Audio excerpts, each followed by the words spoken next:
Bismillahirrahmanirrahim. Assalamualaikum warahmatullahi wabarakatuh. Alhamdulillah.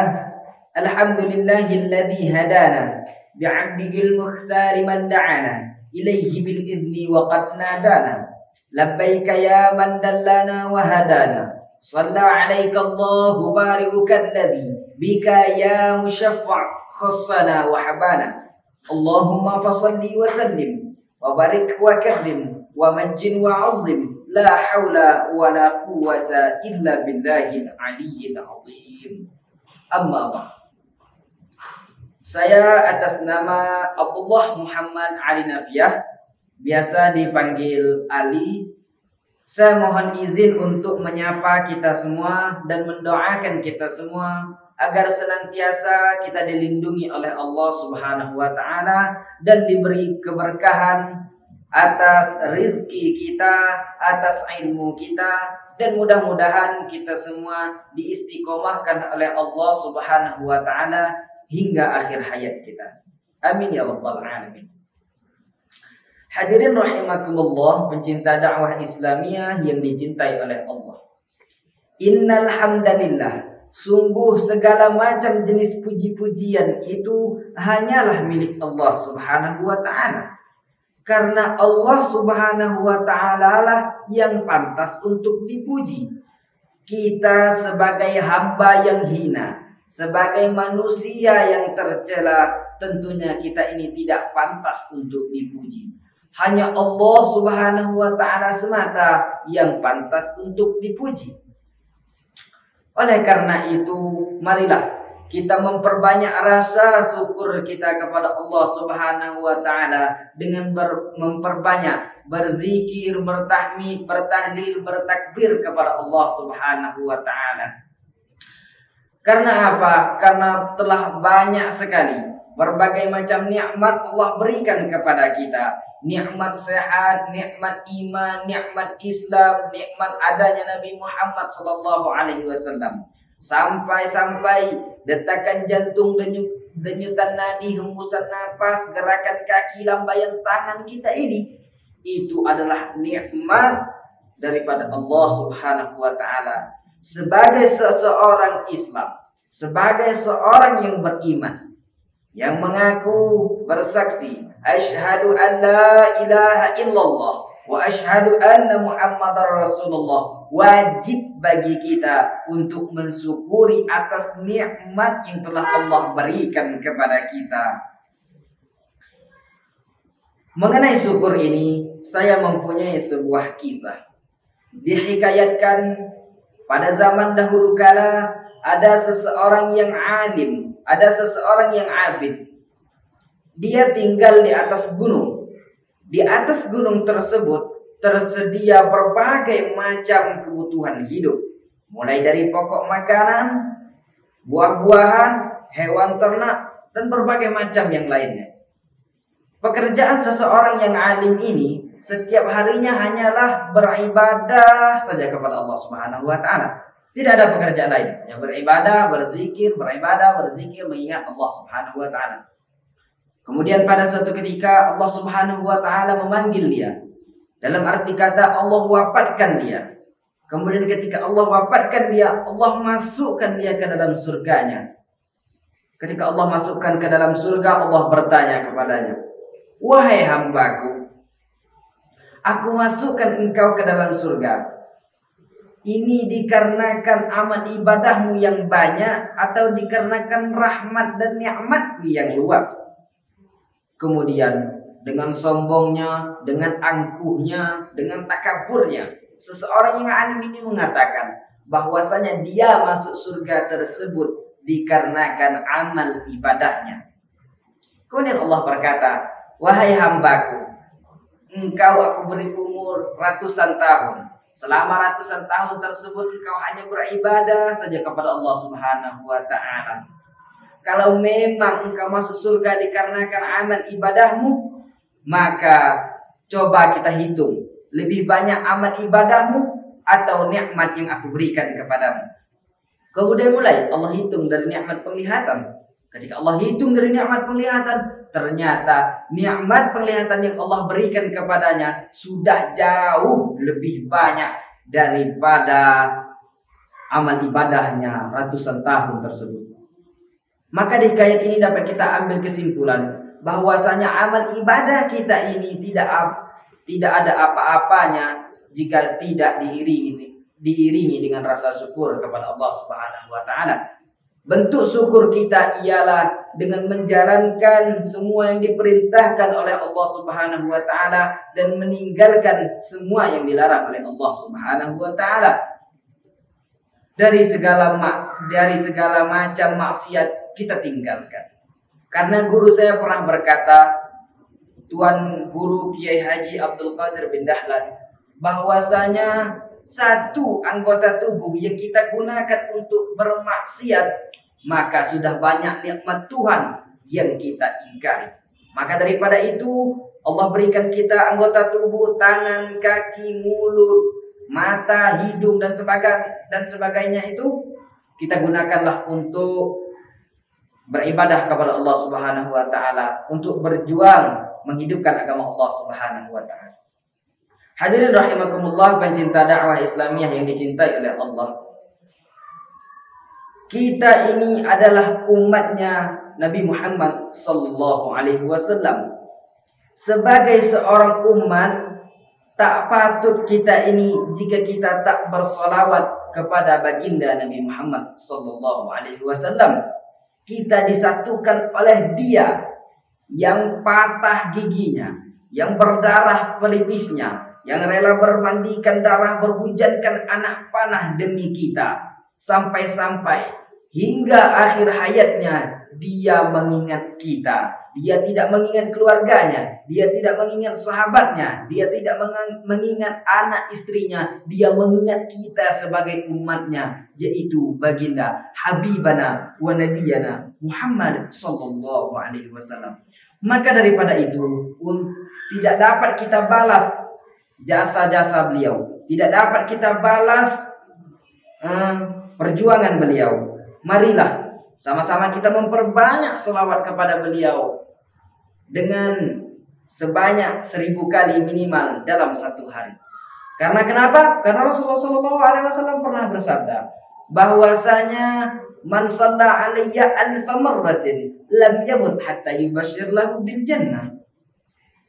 Barang siapa yang bersolawat kepadaku sebanyak 1000 kali dalam satu hari, maka Allah Subhanahu wa taala tidak akan mewafatkan dia kecuali dia sudah mendapatkan kabar bahwa dia masuk surga. Maka daripada itu perbanyaklah bersalawat kepada Rasulullah sallallahu alaihi wasallam. Salawat yang kita tuturkan dari bibir kita itu tidak akan pernah bernilai sia-sia dan bakal dibawa oleh malaikat ke makamnya Nabi Muhammad sallallahu alaihi wasallam di Masjid Nabawi. Rasulullah sallallahu alaihi wasallam pernah bersabda, "Inna salatakum ma'rudatun 'alayya." Sungguhnya salawat kamu itu dibawa ke makamku di Masjid Nabawi. Kemudian ada sahabat yang berkata, "Wahai Rasulullah, bagaimana bisa salawat kami dibawa sampai ke kuburanmu, sedangkan engkau sudah meninggal dunia, engkau sudah dimakan tanah?" Kemudian Rasulullah sallallahu alaihi wasallam berkata, "Innallaha ta'ala harrama ajsadal anbiya." Sesungguhnya Allah Subhanahu wa taala mengharamkan jasad para nabi. Jadi saudara-saudaraku sekalian, perbanyak bersolawat kepada Rasulullah sallallahu alaihi wasallam agar nanti kita diakui oleh Rasulullah sallallahu alaihi wasallam sebagai umatnya di yaumil mahsyar nanti dan diberi syafaat oleh Rasulullah sallallahu alaihi wasallam. Hadirin rahimakumullah, pencinta dakwah Islamiyah yang dicintai oleh Allah. Setiap orang, setiap insan, setiap jiwa di dalam kehidupan ini selalu berusaha mencari yang namanya bahagia. Setiap hari sejak matahari terbit di sebelah timur diiringi dengan kicau murai di dahan pohon, kemudian disambut dengan kokok ayam di dalam kandang. Dunia ini penuh dengan berbagai macam kesibukan, mulai dari petani yang turun ke ladang, pedagang yang berangkat ke pasar, para pelajar yang bergegas ke sekolah, sampai ke pegawai yang berangkat ke kantor. Seluruhnya tidak lain dan tidak bukan hanyalah mencari sesuatu yang namanya bahagia. Setiap orang menginginkan kebahagiaan dan tidak seorang pun yang menginginkan kesengsaraan di dalam kehidupan di dunia ini. Namun nyatanya tidak semua orang yang ingin bahagia mengetahui jalan yang harus ditempuhnya untuk sampai kepada kebahagiaan itu. Oleh karena itu, pada kesempatan kali ini, saya akan membahas tentang kebahagiaan sejati yang akan saya beri tema dengan sesuai nama pesantren saya, yaitu Sa'adatud Darain, bahagia di dua negeri. Hadirin rahimakumullah, pencinta dakwah Islamiyah yang dicintai oleh Allah. Di zaman era globalisasi ini, dengan kemajuan di kehidupan, di mana teknologi semakin hari semakin canggih, budaya semakin hari semakin berkembang, kehidupan pun semakin hari semakin suram. Apalagi di zaman sekarang ini, mulai dari tahun 2019 sampai sekarang tahun 2021, kita dihantu-hantui oleh wabah COVID-19. Sudah berapa banyak merenggut korban jiwa, sudah berapa banyak membuat orang tergujur dalam kesengsaraan. Berapa banyak para pekerja yang hilang mata pencariannya, para pelajar yang putus sekolahnya, dan berapa banyak orang yang sudah gila, yang sengsara dikarenakan mengikuti hawa nafsunya, mengejar dunia semata. Seharusnya dengan semakin canggihnya teknologi, semakin berubah pula lah, berkembang pula lah pola pikir kita. Dan semakin berubah pola pikir kita, semakin berkembang pola pikir kita, semakin dekat pula lah kita kepada kebahagiaan itu. Namun di zaman sekarang ini, banyak orang yang tertipu oleh dunia. Mereka mengumpulkan harta sebanyak-banyaknya, mengejar pangkat jabatan setinggi-tingginya, mencari kepopuleran di tengah masyarakat. Karena mereka merasa bahwasanya harta yang banyak, jabatan yang tinggi, dan kepopuleran di hadapan masyarakat itu akan membuat mereka menjadi bahagia. Padahal semakin mereka cari harta, semakin mereka raih jabatan, semakin mereka kejar kepopuleran, bukan membuat mereka semakin bahagia, malahan membuat mereka semakin sengsara. Oleh karena itu, benarlah yang disampaikan oleh Syekh Samsul Bahri di dalam khutbahnya Mufti Mesir. Syekh Samsul Bahri Mufti Mesir di dalam khutbahnya menyatakan bahwasanya ukuran kebahagiaan seseorang itu tidak ditentukan oleh banyaknya harta, tidak ditentukan oleh jabatan yang tinggi, tidak ditentukan oleh kepopuleran, kemasyhuran di tengah kalangan masyarakat. Namun kebahagiaan sejati itu ialah dengan seimbangnya kehidupan duniawi dan ukhrawinya.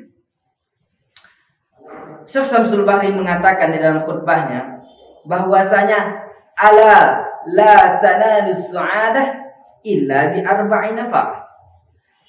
Ketahuilah, sesungguhnya tidak akan kamu peroleh kebahagiaan itu terkecuali dengan 4 perkara, terkecuali dengan 4 macam. Apa itu yang 4 macam? Yang pertama, tazkiyatun nafsi, yaitu bersihnya hati, bersihnya jiwa. Timbul pertanyaan, apa itu yang dimaksud dengan tazkiyatun nafs? Saya nukil dari dua pendapat ulama yang sangat terkenal, yang sangat termasyhur, yang alim lagi abid, yaitu Al-Imam Ibnu Qayyim dan juga Imam Muhammad bin Muhammad Al-Ghazali At-Tusi di dalam kitabnya Ihya Ulumuddin mengatakan bahwasanya tazkiyatun nafsi ini bisa dimaknai dengan makna hakiki dan bisa juga dimaknai dengan makna majazi. Apakah maksud makna hakiki? Maksud makna hakiki di sini ialah dengan bersihnya tubuh kita, bersihnya anggota badan kita dari segala macam yang haram. Apa yang kita makan, apa yang kita minum, apa yang kita pakai harus dengan sumber yang halal. Dan juga makna majazi di sini ialah tazkiyatun nafsi biqalbin wasi', yaitu bersihnya jiwa, bersihnya hati, sucinya jiwa pikiran kita ini dengan luasnya hati. Dalam arti kata tenangnya hati kita ini dengan terhindar dari berbagai macam penyakit hati seperti riya, iri, dengki, sombong, takabur dan semacamnya. Jadi kalau kita memang ingin bahagia itu, maka mari sama-sama kita ubah pribadi kita menjadi pribadi yang suci, menjadi jiwa yang bersih.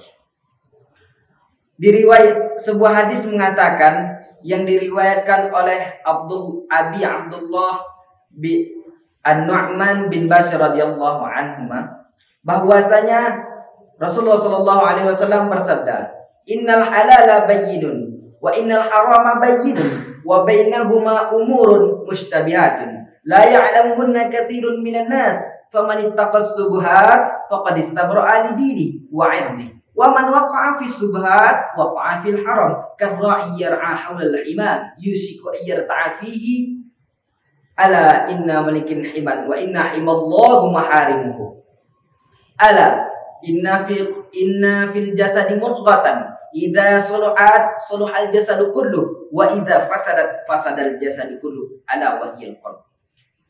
Di hadis ini dapat kita ambil kesimpulan bahwasanya sesuatu yang halal itu nyata dan jelas dan sesuatu yang haram itu nyata dan jelas. Maka daripada itu, ketika kita sudah tahu ini yang halal, ini yang haram, mari kita hindari yang halal, kita hindari yang haram. Kita cari yang halal. Namun ada satu perkara yang samar-samar, yang kita tidak tahu yang halal, dia itu halal atau dia itu haram, yaitu perkara yang subhat. Barang siapa yang jatuh kepada perkara yang subhat ini, maka sungguh dia sudah jatuh kepada perkara yang haram. Mari sama-sama kita hilangkan suatu perkara yang subhat dari jiwa kita, dari pikiran kita, dari hati kita, dari yang kita makan, dari yang kita minum, dan dari yang kita pakai, dan dari yang kita gunakan. Semuanya kita hilangkan dari yang subhat supaya kita terhindar dari yang haram. Kita hilangkan yang haram supaya kita mendapat ridha Allah Subhanahu wa taala. Karena jika kita sudah mendapat ridha Allah Subhanahu wa taala, maka kebahagiaan ada pada diri kita. Sesungguhnya Allah Subhanahu wa taala berfirman di dalam Al-Qur'an surah Asy-Syams bahwasanya qad aflaha man zakkaha wa qad khaba man dassaha. Sungguh beruntung orang yang mensucikan hatinya, yang menjaga jiwanya, yang membersihkan pikirannya. Wa qad khaba man dassaha, dan sungguh merugi, sungguh celaka orang yang mengotorinya. Mari sama-sama jika kita ingin kebahagiaan, kita jaga kesucian jiwa kita, kita jaga kesucian pikiran kita jaga kesucian kehidupan kita agar kita mendapat kebahagiaan yang sejati.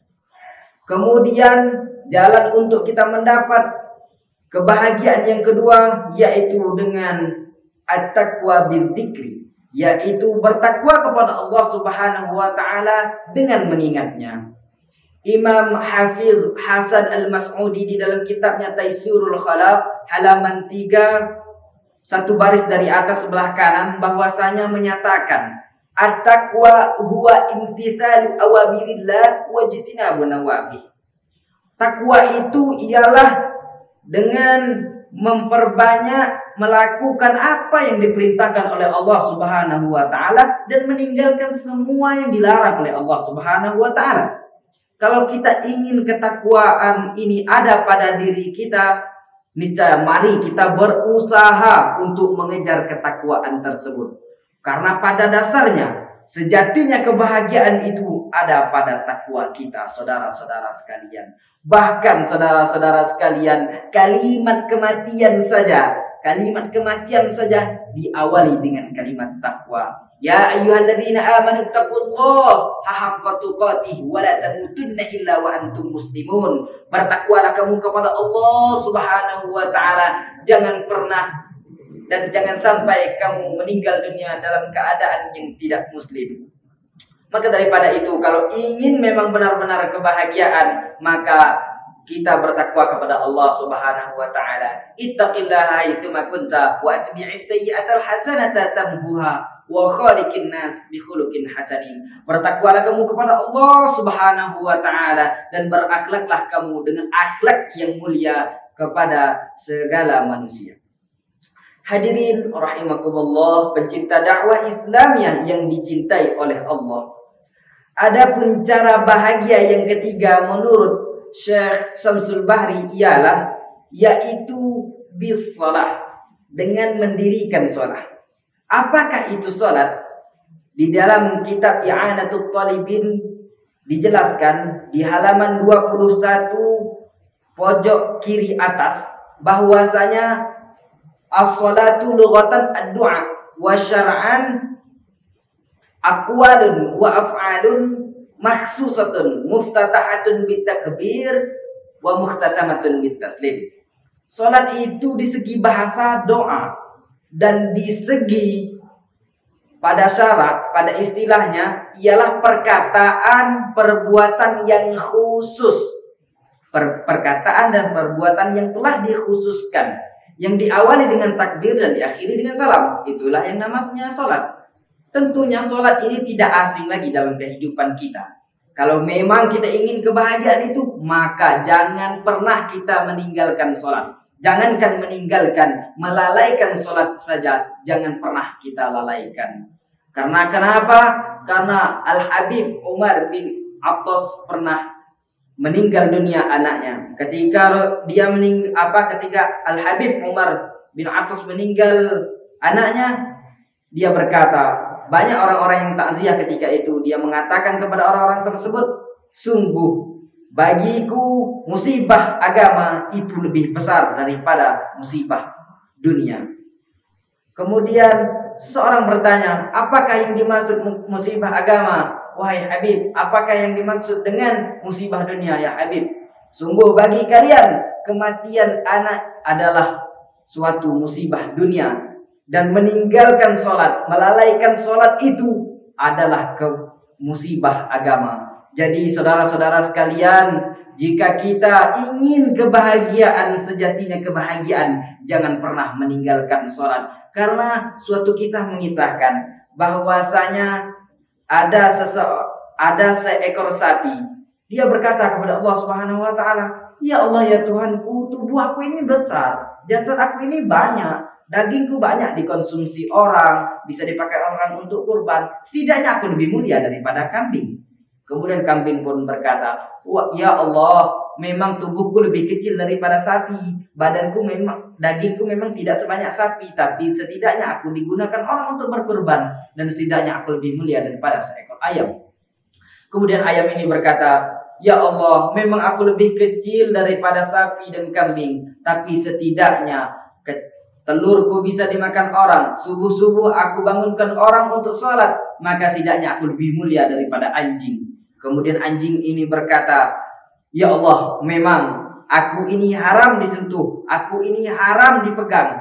Tapi ya Allah, setidaknya aku menjaga rumah orang dari segala macam kejahatan, dari segala macam kejelekan, dari segala macam seperti pencurian dan semacamnya. Dan setidaknya ya Allah, aku lebih mulia daripada seekor babi." Kemudian babi ini pun berkata, "Ya Allah, aku ini memang hina. Aku ini najis disentuh. Aku ini haram untuk dikonsumsi. Ya Allah, aku adalah makhluk yang paling hina." Ketahuilah saudara-saudaraku, bahwa seekor babi itu memakan kotorannya sendiri. Dan anak babi itu, anak laki-laki babi, berzina dengan ibunya babi. Bapaknya babi berzina dengan anak perempuannya babi. Sangat hinalah babi ini. Maka babi pun berkata, "Ya Allah, memang aku adalah makhluk yang paling hina. Aku adalah hewan yang paling hina, ya Allah. Tapi setidaknya aku masih punya iman, ya Allah. dan setidaknya aku lebih mulia daripada orang-orang yang meninggalkan sholat, ya Allah.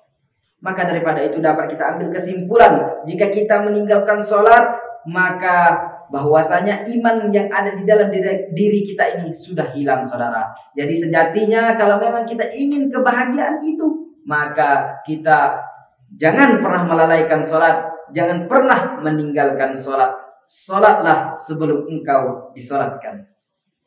Hadirin rahimakumullah yang dicintai oleh Allah Subhanahu wa taala. Kemudian kunci kebahagiaan yang terakhir yaitu dengan menuntut ilmu. Apakah yang dimaksud dengan ilmu? Dijelaskan di dalam kitab Mabadi Awaliyah karangan Syekh Abdul Hamid Hakim di halaman 6 satu baris dari atas pojok kanan atas, menjelaskan bahwasanya al-ilmu huwa sifatun yang kashifu bihal maqlubu inkishafan tamman. Ilmu itu adalah suatu perkara yang membuka apa yang untuk dicarinya, yang memberikan kita paham, memberikan kita pengetahuan apa yang ingin kita ketahui. Inkishafan tamman, dengan pengetahuan yang sangat sempurna. Timbul pertanyaan, apa sih hubungannya kebahagiaan dengan ilmu? Rasulullah Shallallahu Alaihi Wasallam menjawab dalam sabdanya bahwasanya man arada dunya fa alaihi bil ilmi wa man arada al akhirata fa alaihi bil ilmi wa man arada huma fa alaihi bil ilmi. Kalau kau ingin kebahagiaan di dunia, hendaklah engkau dengan memperbanyak ilmu, dan kalau ingin engkau kebahagiaan di akhirat, hendaklah dengan ilmu. Dan jika ingin engkau kebahagiaan di dunia dan di akhirat, maka hendaklah engkau harus banyak mempunyai ilmu. Maka daripada itu, marilah sama-sama kita menuntut ilmu. Tentunya timbul lagi pertanyaan, sampai kapan sih ada batas menuntut ilmu itu? Kemudian Rasulullah menjawab lagi bahwasanya utlubul ilma minal mahdi ilal lahdi. Tuntutlah ilmu itu dari mulai dibuayan hingga liang lahat. Tidak ada batasan dalam menuntut ilmu. Meskipun kita sudah tua, setidaknya kita juga harus menuntut ilmu kalau kita ingin kebahagiaan yang sejatinya. Karena kenapa? Ada orang yang mengatakan bahwasanya kebahagiaan itu dapat kita ambil dari banyaknya harta. Kita ambil contoh dari Aristoteles, seseorang yang jutawan, milioner, kaya raya. Namun saudaraku sekalian, saking kayanya dia mempunyai 11 tanker, kapal tanker. Dia mempunyai penerbangan pesawat. Sampai-sampai saking kayanya dia mempunyai pulau sendiri yang dia namakan Pulau Scorpio. Namun saudara-saudaraku sekalian, mengenaskan, Aristoteles mati dalam keadaan bunuh diri dikarenakan broken home. Dia mempunyai 2 anak. Yang pertama yang bernama Alexander, anaknya yang laki-laki. Anaknya yang laki-laki ini meninggal dunia di waktu muda. Dan kemudian dia mempunyai anak lagi yang perempuan yang bernama Maria. Maria ini saudaraku sekalian, dia pacaran, kemudian dia menikah dengan orang Rusia. Dan dia pun sampai melakukan perzinahan dengan orang Rusia. Dan keluarganya pun berantakan menjadi broken home. Ini yang mengatakan bahwasanya kebahagiaan itu dihitung dengan materi. Dapat kita ambil pelajaran dari kisah Aristoteles ini, bahwa sejatinya kebahagiaan itu tidak ditentukan dengan banyaknya materi, tidak ditentukan dengan jabatan yang tinggi, tidak ditentukan dengan berbagai macam kepopuleran di kalangan masyarakat. Saya atas nama Imam Ali, mungkin hanya ini yang dapat saya sampaikan. Sekiranya ada benar yang disampaikan saya, itu datangnya dari Allah Subhanahu wa taala. Dan jika ada salahnya, itu datangnya dari saya sendiri. Jika ada kesalahan yang terucap, mohon dimaafkan. Jika ada pihak yang tersinggung, mohon dimaafkan. Akhirul kalam, ila liqa, ma'assalam, wabillahi taufiq wal hidayah, wa ridha wal inayah. Wassalamu alaikum warahmatullahi wabarakatuh.